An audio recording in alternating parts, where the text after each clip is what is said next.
త్వరలో కేటీఆర్ గారి అరెస్టు తప్పదా అంటే అవుననే సమాధానాలే వినిపిస్తున్నాయి.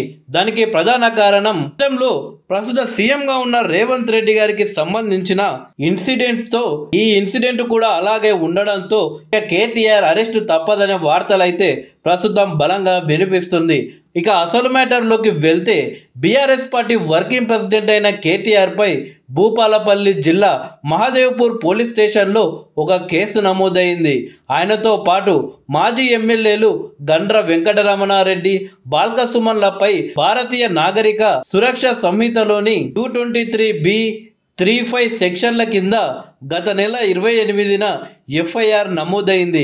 మేడిగడ్డ బ్యారేజ్ని గత నెల 26న సందర్శించిన సందర్భంగా కేటీఆర్తో సహా పలువురు బీఆర్ఎస్ పార్టీ లీడర్లు ఎలాంటి ముందస్తు అనుమతి తీసుకోకుండా డ్రోన్ను వినియోగించారని, వీడియోలు, ఫోటోలను చిత్రీకరించారని పేర్కొన్న Ambatpalli assistant engineer Kaleshwaram project స్థానిక మహదేవ్పూర్ పోలీస్ స్టేషన్లో ఫిర్యాదు చేశారు.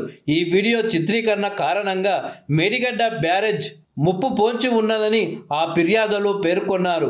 డ్రోన్ వాడిన విషయాన్ని ఉన్నతాధికారుల దృష్టికి తీసుకెళ్లిన తర్వాత ఈ ఫిర్యాదు చేయాల్సి వచ్చిందని అసిస్టెంట్ ఇంజనీర్ షేక్ వలీ పేర్కొన్నారు.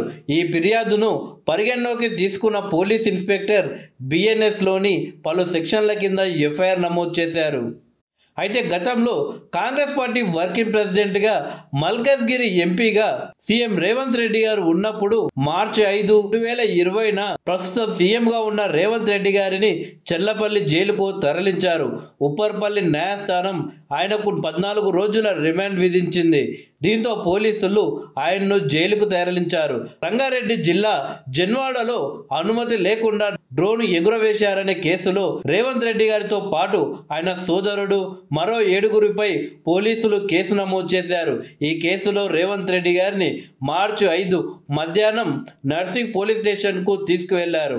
నర్సింగ్ పోలీస్ స్టేషన్లో రేవంత్ రెడ్డి గారిని మాదాపూర్ ఏసీపీ నార్సింగ్ సిఐ విచారించారు. అనంతరం రేవంత్ రెడ్డి గారితో పాటు ఆయన అనుచరులను అరెస్టు చేసి ఉప్పర్పల్లి న్యాయస్థానంలో హాజరుపరచగా న్యాయమూర్తి 14 రోజుల రిమాండ్ విధించారు. మొత్తానికి ప్రస్తుతం కేటీఆర్ డ్రోన్ ఎగురవేయడంతో అప్పటి రేవంత్ రెడ్డి కేసు మరొకసారి బయటకు వచ్చింది. ఇక రేవంత్ రెడ్డి గారి తరహాలోనే కేటీఆర్ కూడా జైలుకు వెళ్లడం ఖాయమనే వార్తలు మాత్రం వినిపిస్తున్నాయి. చూడాలి మరి ఏం జరుగుతుందో.